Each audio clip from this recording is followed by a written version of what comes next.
বাংলা সাহিত্যের বিভিন্ন আবেগ ও অনুভূতির সংমিশ্রণ, আপনাদের প্রিয় গল্প চয়ন। হয়ে যাক সাহিত্য মোড অন।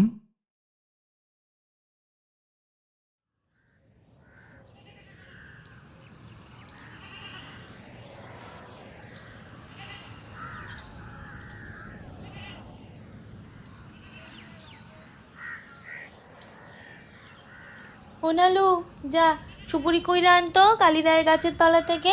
হ্যাঁ, খান্ডা পিসি দাঁড়িয়ে আছে আর বলেছে এবারে সুপুরি করতে হলে পয়সা দিয়ে যেও। সুপুরি এমনি এমনি পাওয়া যায় না বাজারে।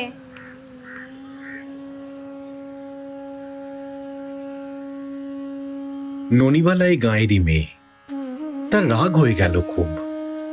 কালিরায়ের বুড়ি দিদিকে ঘাটের পথে পেয়ে খুব করে শুনিয়ে দিলে। বুড়ি বললে, তুমি ভাই অনর্থক তিলকে তাল করো নে তো বাচ্চা। সুপুরি কুড়ুতে এসেছিল সেদিন, বুঝলে? সে তো রোজই কুড়ুতে আসে, তাই বললুম আমাদেরও তো দরকার আছে, কেন রোজ রোজ আসো? হ্যাঁ, রোজ রোজ অত কুড়ুতে যাবার দায় পড়েছে। রোজই আসেলো ননি, আমি বলছি। কে বললে রোজ যায়? তুমি ভাই জানো না? আমি জানিলো জানি, রোজ তো দেখি যেতে। আচ্ছা বেশ, এবার যদি যায় পয়সা নিয়ে যাবে। বড্ড গোমর হয়েছে তোর ননি, পয়সা দেখাতে আসিস আমার কাছে? এমনি আর্ধেক দিন হাঁড়ি চড়ে না, আবার পয়সার গোমর দেখো। ঝিগিরি করে তো চালাচ্ছিস, পয়সা দেখাতে লজ্জা করে নিল। এর পরের কথা অবশ্য সহজেই অনুমেয়। গাঁয়ের লোক সেদিন এক ঝগড়া দেখল বটে। ননির মেয়ের নাম নালু, ভালো নাম সরবালা। নালু এর গাছের লিচু, ওর গাছের কুমড়োর জালি, শশার জালি চুরি করে আনে। পাড়ার কারো গাছে এঁচোড় আর পাকবার জো নেই নালুর জন্য। ননি কিন্তু তা জানে না। খিদের জ্বালায় সরবালা যা চুরি করে রাস্তাতেই তা খেয়ে ফেলে। বিকালে কি ভীষণ খিদে পায়। কে দেয় এক গাল চাল ভাজা?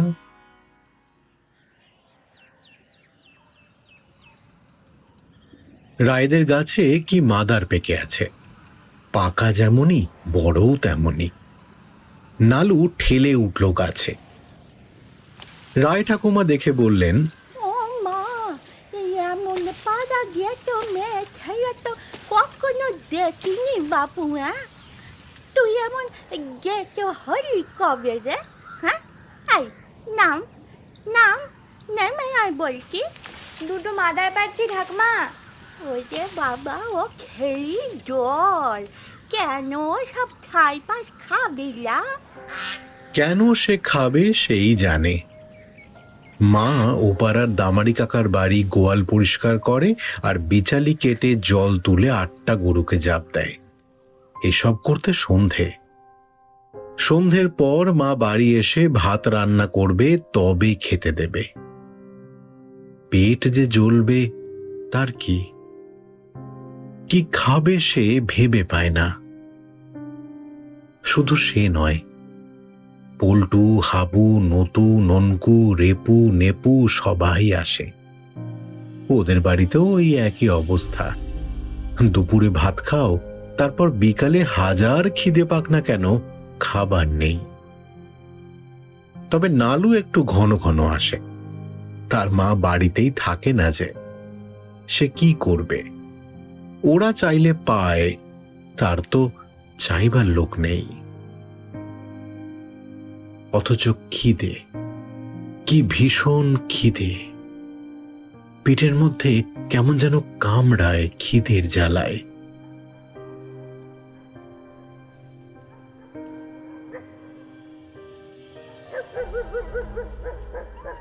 রাত্রে নালুর জ্বর হলো। ননি পড়ে গেল মুশকিলে। মেয়ের গা দেখলে পুড়ে যাচ্ছে। কি খেতে দেবে? রোগীর পথ্যই কি আছে ঘরে? ডাক্তারই বা কোথায়? এক আছে সুরেন ডাক্তার, 10 টাকার কম এ রাত্রে সে আসবে না। রাত গভীর। জ্বরটা বড্ড বাড়তেই ননিবালা চেঁচিয়ে ডাক দিলে প্রকাশ গাঙ্গুলির স্ত্রীকে। ও জ্যাঠাইমা, জ্যাঠাইমা, এদিকে একবার আসুন তো।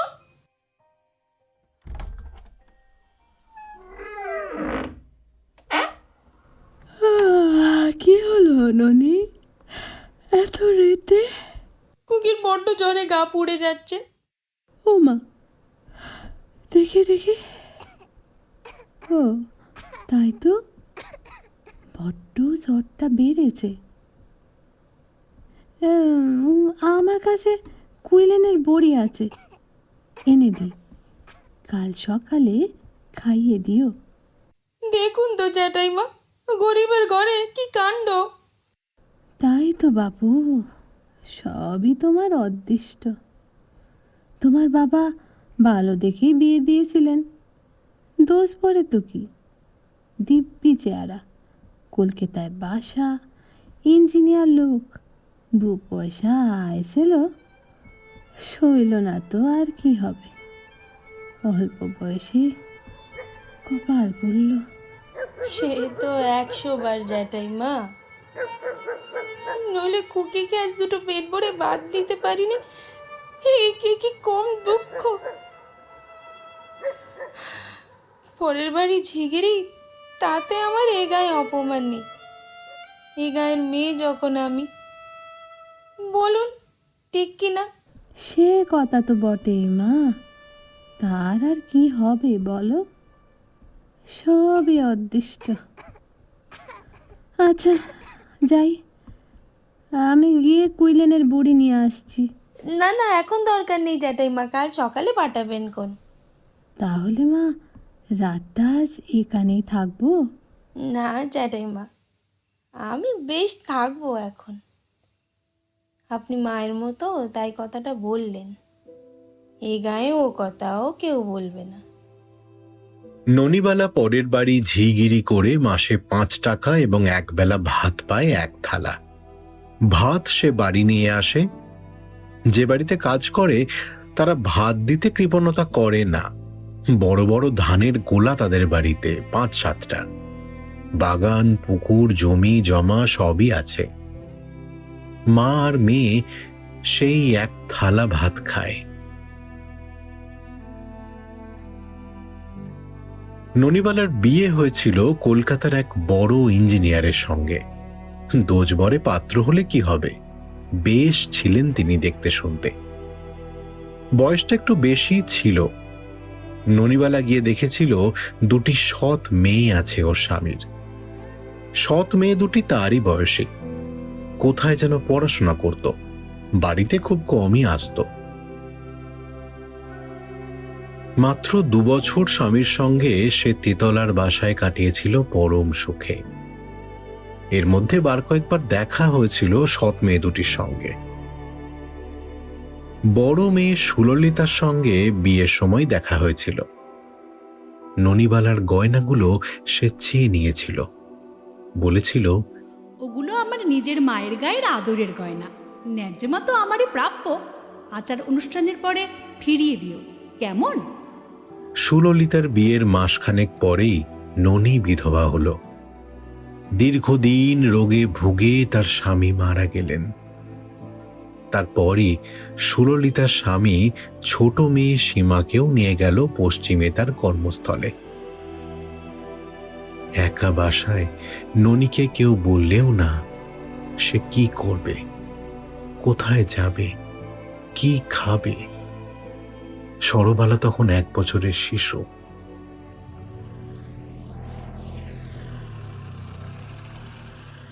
দরজায় এসে ট্যাক্সি দাঁড়িয়েছে। ননিবালা দরজায় দাঁড়িয়ে, সুললিতা কাছে এসে দাঁড়ালো। পরনে দামি ভয়েলের শাড়ি, হাতে পুঁতির মালা দিয়ে তৈরি ভ্যানিটি ব্যাগ। বাবা তো যথেচ্ছ রেখে গেছেন, ওই নিয়ে থেকো। চললুম। এই সোমা, সাবধানে থেকো, চিঠিপত্র দিও। সুললিতা বেশি কিছু না বলেই বিদায় নিলে। জামাই এসে প্রণাম করলে। মা, তাহলে আসি। এসো এসো বাবা, চিঠি দিও। আপনি সাবধানে থাকবেন কিন্তু, এরা একা রইলেন এখানে, দিনকাল বড্ড খারাপ তো। চিঠি দেবেন? তোমরা আগে দিও। ওগো, দেরি করো না, 10:30 বাজে। হ্যাঁ, আসছি আসছি। আসি তাহলে।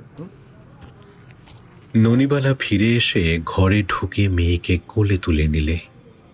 দেওয়ালে স্বামীর ফটোখানার দিকে চেয়ে ওর চোখ দুটি বেয়ে ঝরঝর করে জল পড়ল।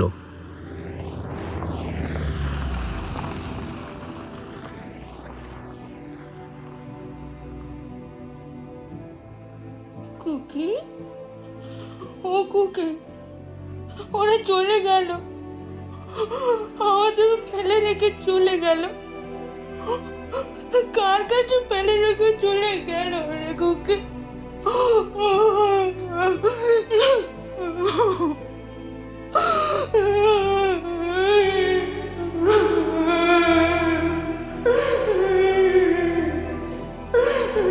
পেটরায় মাত্র 22 টাকা সম্বল করে মাস 2 পরে মেয়েকে নিয়ে ননি বাপের বাড়ি চলে এসেছিল এবং সেই থেকেই এখানে আছে।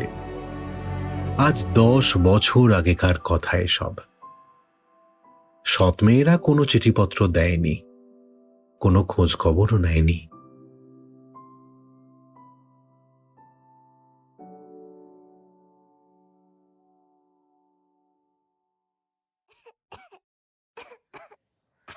সরবালা সেরে উঠল না। সেই থেকে রোজ সন্ধ্যের সময় একটু একটু করে জ্বর হয়। না আছে ওষুধ, না আছে পথ্যি। ননি যখন পরের বাড়ি কাজ করতে যায় তখন সরবালা একাই বিছানায় শুয়ে থাকে। কোনোদিন জ্বর আসে, কোনোদিন আসে না। যেদিন ভালো থাকে সেদিন কামার বাড়ির হর আর মতি তার সঙ্গে কড়ি খেলতে আসে। যেদিন জ্বর আসে কাঁথা মুড়ি দিয়ে পড়ে থাকে, একাই শুয়ে থাকে।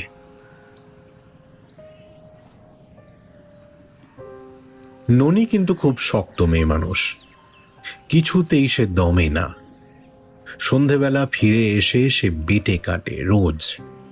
আগে বেটে কাটতে জানতো না, কিন্তু ক্রমে শিখে ফেলল। প্রথম প্রথম 1 পোয়া থেকে 1.5 পোয়া দড়ি কাটতো, ক্রমে 1 সের পর্যন্ত কাটতে লাগলো। রাত 10টার মধ্যে 1 সের দড়ি বেশ সরু করে কাটতে পারে। প্রকাশ গাঙ্গুলি স্ত্রী একদিন এসে বললে, বেটে কাটছো? বেশ বেশ। শিখেছি জ্যাঠাইমা, কিছু আয়তো করা যায়। তা কোথায় শিখলি? বাড়িতে কে আবার শেখাবে? সন্ন্যাসী কাকা বুড়ো বসে বেটে কাটতো, তার কাটা দেখেছিলাম অনেকদিন আগে, সেই থেকে শিখেছি।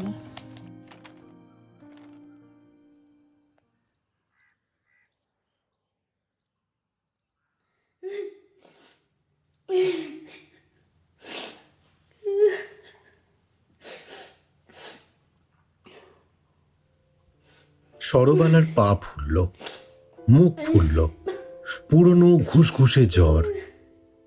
সকলে বললে, এর একটা ব্যবস্থা করো, নইলে খারাপের দিকে যাবে। ননি মেয়েকে নিয়ে হাসপাতালে একদিন অন্তর যেতে লাগলো। ডাক্তার সাহেবকে বুঝিয়ে বললে মেয়ের রোগের ইতিহাস। মাস 2 ধরে একদিন অন্তর কামাই করবার ফলে চাকরি গেল ননির। 1 থালা ভাত আর আসে না, টাকা কটাও গেল। এমন হলো যে খাওয়া জোটে না। সরবালা সেরে উঠেছে একটু, কিন্তু খাবার অভাবে শুধু কাঁচা পেয়ারা খায় হিমি ঠাকুরনের পেয়ারা তলায় বসে বসে। এর উপর এক নতুন বিপদ বাঁধল। যাদের বাড়িতে ননি ঝিগিরি করত, কাজ ছেড়ে দেওয়ার জন্য তারা খুব চটে গেল। তাদের হাতে গ্রামের কন্ট্রোলের দোকানের কাপড় দেওয়ার ভার। 3 মাসের মধ্যে একখানা গামছাও তারা দিলে না ননিবালাকে। কত অনুনয় করেও তাদের মন গলানো গেল না। বাইরে বেরোনো যায় না কাপড়ের অভাবে। তালির উপর তালি লাগিয়ে যতদিন চালানো যায় চলল, আর চলে না, এমন অবস্থায় পৌঁছল।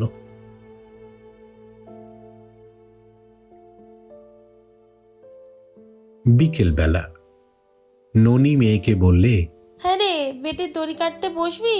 সন্ধ্যের সময় বসবো মা। তেল নেই মা, অন্ধকারে হবে না। এখন বস, তবু আনাচারে পয়সা হবে সকালবেলা। ও মা, একটা কথা শুনবে? আমি ঢ্যাপের বিচি আনবো মাদলার বিল থেকে। আচ্ছা, তুমি ঢ্যাপের খই করতে জানো? খুব জানি। তুই আনতে পারবি?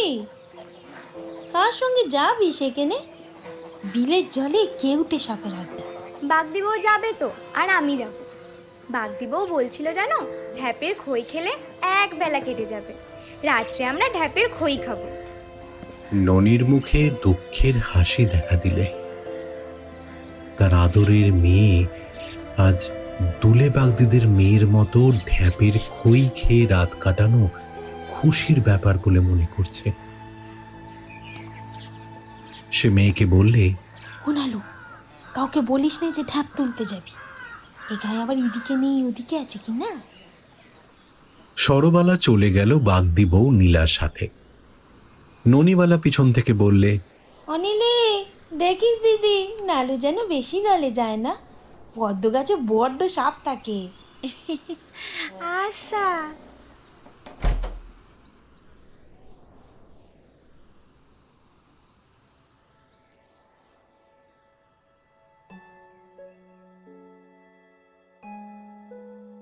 সরবালার মন খুশিতে ভরে উঠল।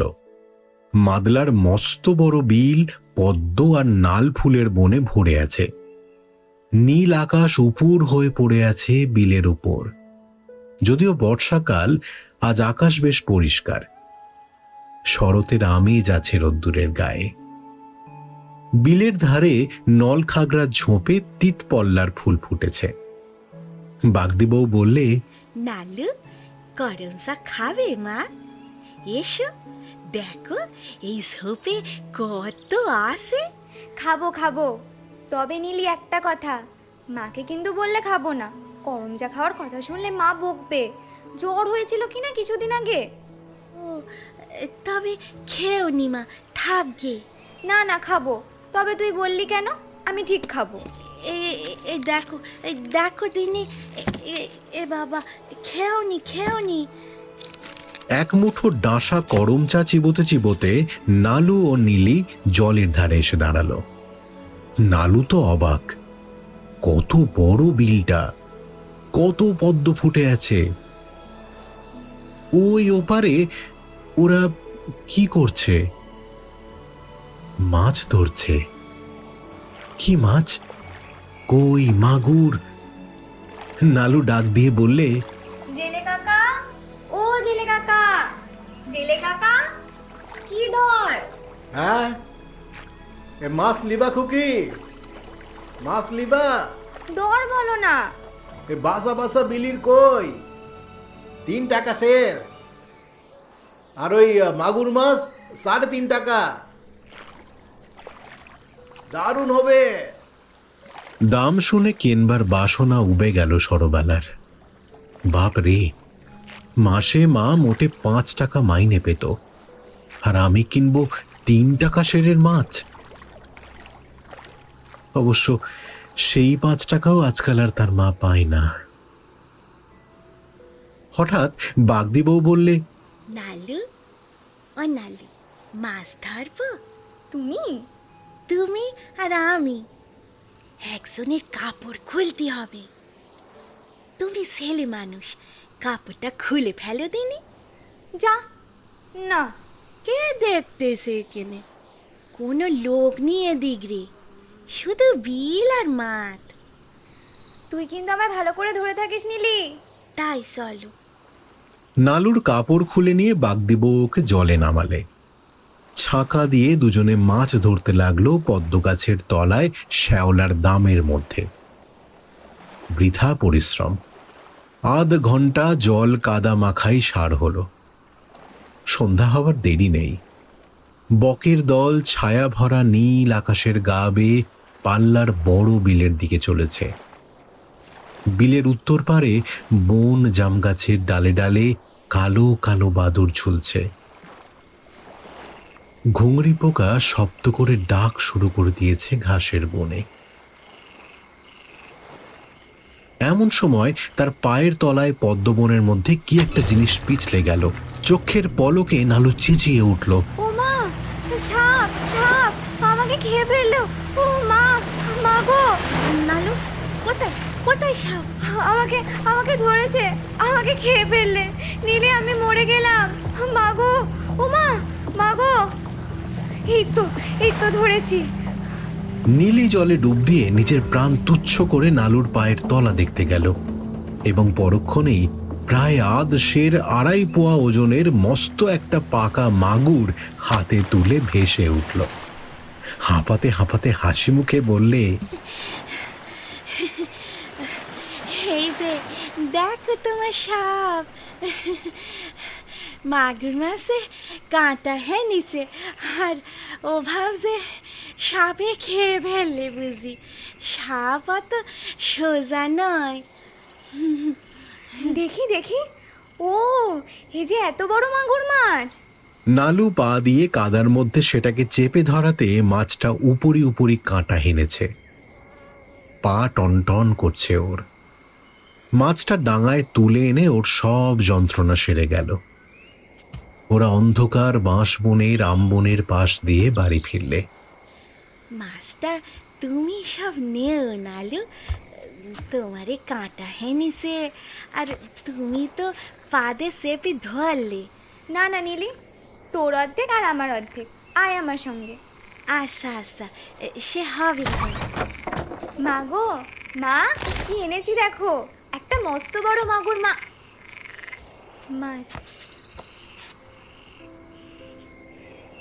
তারপরেই সে থমকে দাঁড়িয়ে গেল। কে একজন চমৎকার মেয়ে মানুষ সেজে গুজে ওদের ঘরের ছোট্ট বারান্দাটায় বসে মায়ের সঙ্গে কথা বলছে। ওর মা বললে, নালু এদিকে এসো, এদিকে এসো। দিদি এসেছেন, প্রণাম করো। তোমার মেয়ে দিদি। কে উনি দিদি? আমার মেজো মেয়ে সীমা, 3টে পাস, কলকাতার মেয়ে স্কুলে কাজ করে। সোনার টুকরো মেয়ে। নালুকে নিতে এসেছে, বলছে মা আমার কাছে দাও, আমি নিয়ে গিয়ে ওকে লেখাপড়া শেখাবো। ছোট বোনটাকে এভাবে গায়ে ফেলে রাখতে দেব না। তা আমি বলছি তোমাদের জিনিস তোমরা নিয়ে যাবে, আমার বলবার কি আছে? তোমরাই তো অভিভাবক, আমি কি বুঝি? মুখ্য মা তোমাদের। সীমা উঠে এসে নালুকে জড়িয়ে ধরলে দুহাত দিয়ে। তোমার কাপড়ে কাদা লেগে যাবে। বসো মাসিমা, আমি আগে ওকে ধুয়ে মুছিয়ে দিই। আমি দিচ্ছি। কেন, ও কি আমার বোন নয়? কি চমৎকার দেখতে হয়েছে খুকি। নাম কি বিচ্ছিরি রেখেছো মা? সরবালা। সরবালা আবার কি? আমি নাম রাখবো শকুন্তলা। কি সুন্দর চোখ দুটি। সেই 1 বছরের ছোট্ট খুকি দেখেছিলাম। সত্যি আজ কি অদ্ভুত সকালটা হয়েছিল। কার মুখ দেখে উঠেছিল ননি তাই ভাবছে। বিকেলে সে পুকুর থেকে কাপড় কেচে এসেছে সবে। এমন সময় একখানা ঘোড়ার গাড়ি এসে ওর দরজার সামনে দাঁড়ালো। বেলা তখন আর নেই। ননি একদম চিনতে পারেনি। 10 বছর পরে সে দেখলে সীমাকে, তার ছোট সৎ মেয়ে, 19 বছরের সীমা। তার বয়স আজ 29। চোখে আবার সোনা বাঁধানো চশমা।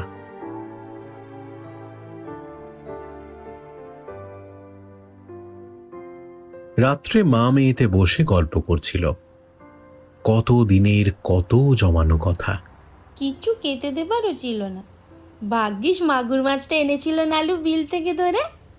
বুঝলি নালু, তোর মাছ ধরা সার্থক হলো।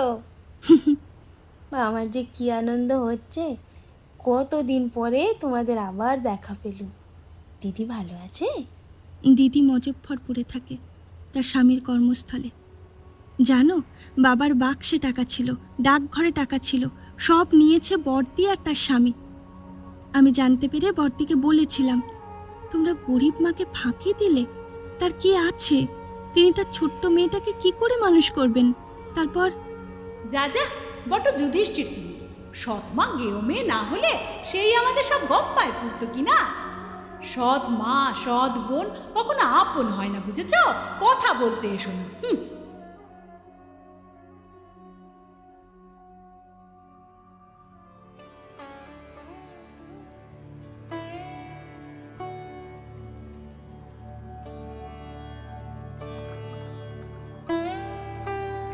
সীমা পরদিন বিকালে সরবালাকে নিয়ে নৌকায় উঠল। যাবার সময় বললে, মা, আমি তোমাকেও নিয়ে যাব। বাসা ঠিক করি আগে। বাসাটা ছোট, আর হ্যাঁ, শকুন্তলার জন্য ভেবো না, ওকে গিয়ে স্কুলে ভর্তি করে দেবো। আর জন্মাষ্টমী ছুটিতে নিয়ে এসে দেখিয়ে যাব একবার। ও যে আমার বাবার মেয়ে, তা আমি কি ভুলতে পারি মা? আর পুজোর পর তোমাকেও যেতে হবে কিন্তু। রান্নার ডিপার্টমেন্ট তোমার হাতে তুলে দিয়ে আমরা দুই বোন লেখাপড়া নিয়ে থাকবো। কি বলিস শকুন্তলা? ননিবালার চোখের সামনে নৌকা ছেড়ে দিলে। যখন তার নালু নিজের উজ্জ্বল ভবিষ্যতের দিকে এগিয়ে চলেছে, তখন জল ভরা চোখে সূর্যকে প্রণাম করে সে যে কি প্রার্থনা করছিল তা সেই জানে।